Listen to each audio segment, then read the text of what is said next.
Hello friends, जय माता दी। कैसे हैं आप सब दोस्तों। पितृपक्ष चल रहे हैं और ऐसे में कौवा हम सब के जीवन में बहुत ज़्यादा इम्पोर्टेंस रखता है। दोस्तों, कौवा काले रंग का पक्षी जिसे हम कागला या हाडा भी कहते हैं, कबूतर के आकार का होता है और काँव काँव करता है। दोस्तों, आज की जो दुनिया है, जिस तेज़ी से पोल्यूशन की वजह से सभी जानवर एक्सटिंक्ट हो जा रहे हैं, उनमें से कौवा भी एक है। पहले झुंड के झुंड दिखाई देते थे, लेकिन आजकल एक कौवा दिखना मुश्किल सा हो रहा है। दोस्तों, बहुत ही कुछ भी हम बोलते काग शास्त्र आदि में तो कौवे को एक विस्मय कारक पक्षी मानते हैं और थोड़ा उद्दंड, धूर्त और चालाक भी मानते हैं। कई स्थानों पर काला कौवा दिखाई देता है दोस्तों, और कभी भी जब भी पितरों के नाम का भोजन निकालते हैं तो एक अंश कौवे का दे करके अनुष्ठान पूरा किया जाता है। दोस्तों, तुलसीदास ने काग भुषुंडी नाम के अमर मानस पत्र की संकल्पना की थी और बताया था कि कौवे के गले में कंठी माला सी पड़ी रहती है। दोस्तों, जो साइंटिस्ट होते हैं वो बताते हैं कि कौवों का दिमाग लगभग उसी तरह से काम करता है जैसे कि चिंपैंजी और मानव का, और अगर कभी आपने इनसे पंगा ले लिया तो 5 साल तक ये आपकी बातें को नहीं भूलते हैं। दोस्तों, कमाल की याददाश्त होती है इनकी, और खाना प्राप्त करने के लिए सूखी डंडी या चोंच की सहायता से बड़ी आसानी से और चतुरता से ये अपना काम करते हैं। दोस्तों, हमारे जीवन में ऐसा माना जाता है कि व्यक्ति जब मरता है सबसे पहले उसका जन्म कौवे का जन्म होता है, और मान्यता ऐसी है कि कौवों को खाना खिलाने से पितरों को खाना मिलता है। जो भी व्यक्ति श्राद्ध कर्म कर रहा हो वो एक थाली में सारा खाना परोस कर अपने घर की छत पर जाए और जोर जोर से को बस ऐसा कहता हुआ कौवों को आवाज़ देना चाहिए।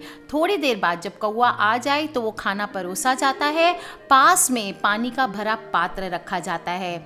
जब कौवा घर की छत पर खाना खाने के लिए आता है तो ये माना जाता है कि जिस पूर्वज का श्राद्ध किया गया है वह प्रसन्न है और खाना खाने आया है।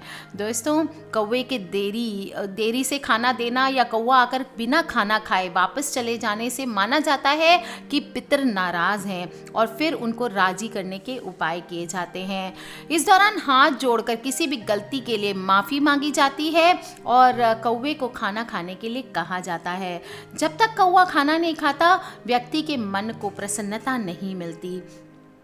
दोस्तों, इसी दौरान आपको कहीं से अगर कौवे का एक काला पंख मिल जाए, अगर इस दौरान आपको 10 दिन रोज ऐसा करना है, आज मैं जो आपको उपाय बताऊंगी कि श्राद्ध खत्म होने से पहले कौवे के एक पंख का चमत्कारी प्रयोग अगर आप कर लेते हैं तो दोस्तों आपका कोई भी बाल भी बांका नहीं कर पाएगा। इसके द्वारा वशीकरण भी बहुत स्ट्रांग होता है, और आज मैं जो आपको उपाय बताऊंगी दोस्तों बहुत ही चमत्कारी और दुर्लभ प्रयोग है, और इसको करने से बहुत ही आश्चर्यजनक लाभ मिलते हैं। अगर आपकी शादी में रुकावट आ रही है, स्टडीज़ में प्रॉब्लम आ रही है, किसी इंटरव्यू में जाते हैं जॉब में वो क्लियर नहीं होता, कोई ज़मीन की या कोई भी बिजनेस डील करने जाते हैं वो पूरी नहीं होती, कोई भी महत्वपूर्ण आप अंजाम देने वाली चीज़, आपके जीवन की महत्वपूर्ण काम करने जा रहे हैं और उसमें आपको बाधाएं आती है, तो इन सब का समाधान आप एक कौवे के पंख से हल कर सकते हैं। ध्यान रखें दोस्तों, एग्ज़ाम आदि में सबसे पहले आपको मेहनत ज़रूरी है। अगर आप मेहनत कर रहे हैं संपूर्ण और फिर आपको अगर उपाय नहीं मिल रहे हैं या रिजल्ट नहीं मिल रहे हैं, तब आप ये काम करें तो आपको सक्सेस ज़रूर मिलेगी। इस उपाय के लिए सबसे पहले आपको ये देखना है कि आपके घर पे या आसपास कहीं पर भी सबसे ज़्यादा कौवे कहाँ आते हैं। फिर आपके खुद के घर के आसपास या आपके घर पे आते हो तो बहुत ही अच्छा है ये। वहाँ पे कौवे को आपको रोज़ खाने के लिए कुछ ना कुछ, पितृपक्ष के पहले आप रोज़ ये उपाय करें दोस्तों। कौवों को खाना डालें, बहुत सारे कौवे हो वहाँ डालें तो सबसे बेटर है, एक न एक कौवे का पंख आपको ईजीली मिल जाएगा। आप जब उनको खाना खाने डालें तो उनको खाने में मीठा ज़रूर डालें, और चाहे तो आप मीठी रोटी डालें, मीठे पुए आदि बना के डाल सकते हैं, और ये काम आपको लगातार 10 दिन तक करना चाहिए।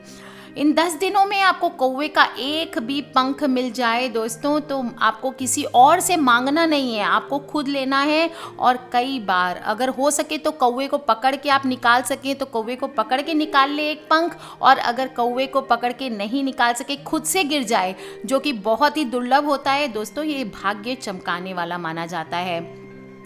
अगर बहुत ही समृद्धिशाली व्यक्ति होता है तो ही उसको ऐसा भाग्य मिलता है दोस्तों। कुछ लोग तो ऐसे भी होते हैं जिनको सफ़ेद पंख मिल जाता है। ये पंख बहुत ही दुर्लभ होता है और इसका तंत्र शास्त्र में बहुत ही इम्पोर्टेंस माना गया है। बहुत सारे तंत्र साधनाएं पूर्ण हो जाती है, किसी के भी भाग्य को प्रबल करने की ये क्षमता रखता है दोस्तों। अगर आपको भी ये पंख कहीं मिल जाए तो आप हर कार्य में आपकी जीत हो जाएगी, ये गारंटी है। और दोस्तों अगर सफ़ेद कौवे का पंख या सफ़ेद पंख मिल जाता है तो दोस्तों फिर तो आपकी बम बम होने वाली है। काला पंख भी मिले तो भी रोज आप उसके माध्यम से अपने बिगड़े हुए काम बना सकते हैं दोस्तों। लगातार 10 दिन को अगर आपको 1-2 दिन में भी कौवे का पंख मिल जाता है तो कोई बात नहीं, आपको लगातार 10 दिन कौवे को खाना ज़रूर खिलाना है। आपके जो भी इम्पोर्टेंट काम है, चाहे वो एग्ज़ाम से संबंधित हो, कोर्ट कचहरी से संबंधित हो या इंटरव्यू से संबंधित हो, कोई भी ज़मीन की डील आदि से संबंधित हो, कोई डिवोर्स केस चल रहा है उसको आप जीतने से संबंधित हो दोस्तों, इस पंख को आप उस समय रख ले जब आप अपने कार्य पे जाएं। आप किसी भी चीज़ में इसको बांध के रख सकते हैं। आप चाहें तो इसको लॉकेट में डला के, छोटा सा पंख हो तो भी पहन सकते हैं, या फिर आप चाहें तो अपने पर्स या पॉकेट में भी रख सकते हैं दोस्तों। कौवे के पंख को आप अपने पास रखने से देखेंगे आपके घर में किस प्रकार आसानी से सुख समृद्धि आ जाती है, लक्ष्मीवान होने लगते हैं आप दोस्तों। आप पर माता लक्ष्मी की कृपा बरसने लगती है, सभी बिगड़े काम धड़ धड़ करके एक एक करके बनने लगते हैं। महत्वपूर्ण से महत्वपूर्ण आपकी परीक्षा हो वो भी आप क्लियर कर जाते हैं। और अगर आप बहुत दिनों से इंटरव्यू क्लियर करने की ट्राई कर रहे हैं फिर भी नहीं कर पा रहे हैं दोस्तों, उस स्थिति में भी आप क्लियर कर लेते हैं दोस्तों। एक कौवे का पूरा एक काला पंख अगर आप कहीं से भी मिल जाए जो अपने आप निकला हुआ हो तो आपको एक मंत्र को बोलते हुए पंख पर फूंक मारना है। इस प्रकार आपको 108 बार करना है। फिर उस पंख को आप आग लगा करके उसकी भस्म तैयार कर लें। मंत्र कौन सा है? ओम काक भुषुंडी नमः सर्वजन मोहय मोहय वश्य वश्य कुरु कुरु स्वाहा। इस मंत्र का आपको जप करना है। ज़बरदस्त वशीकरण मंत्र है दोस्तों। ध्यान रखें, जब जो पंख अपने आप मिला है उसमें ही ये उपाय करना है। फिर उसके बाद आपको पंख को आग लगा करके भस्म कर देना है। इस भस्म को आपको अपने सामने रख करके लो बाण की धूप देनी है और फिर से 108 बार बिना किसी माला के अपने सामने रखकर उंगली पे काउंट कर लें आप मंत्र। दक्षिण दिशा की ओर मुख करके आपको जप करना है। आपकी जब भस्म रेडी हो गई दोस्तों, उसको अब आप स्टोर कर ले। अभिमंत्रित हो गई आपकी भस्म। इस भस्म को आपको 7 दिन तक लगातार तिलक करना है। तिलक करते समय भी हर बार तिलक जब भी आप कर रहे हैं मंत्र को आपको 7 बार बोलना है। वही मंत्र बोलना है, ओम काक भुषुंडी नमः सर्वजन मोहय मोहय वश्य वश्य कुरु कुरु स्वाहा। दोस्तों आप देखेंगे सर्वजन साधक से मोहित होते हैं और आप देखेंगे हर कोई आपके धीरे धीरे कंट्रोल में आने लगता है। अगर आपको लगता है कि घर पे क्लेश ज़्यादा है, अगर आपको लगता है लोग आपकी बात नहीं सुनते हैं, आपकी इज्जत नहीं करते हैं, आप अच्छे हैं फिर भी लोग आपको बुरा समझते हैं, आपके बारे में बुरी बातें बोलते हैं, तो ये उपाय आपको बम बम कर सकती है दोस्तों। दोस्तों एक से एक चमत्कारी उपाय होते हैं, दुर्लभ उपाय होते हैं जो मैंने आज आपको बताया है। तो अब आप कर लीजिए दोस्तों। श्राद्ध खत्म होने से पहले कौवे के पंख का ये चमत्कारी प्रयोग करें। माता लक्ष्मी की कृपा आपके घर पर देखिएगा छमाछम बरसेगी और आप खुद बोलेंगे कि बहुत ही अचूक प्रयोग है। कर लीजिए ये उपाय दोस्तों और अपने फ्रेंड्स और फैमिली जो भी आपको लगता है दुखी है, मुसीबतों से गुजर रहे हैं, उनसे भी पितृपक्ष है दोस्तों, पितृपक्ष का स्पेशल उपाय उपाय है, कौवे का उपाय है, उनसे भी ये वीडियोस को ज़रूर शेयर करें, क्योंकि हमें नहीं पता कौन सी वीडियो कब किसकी लाइफ बदल दे।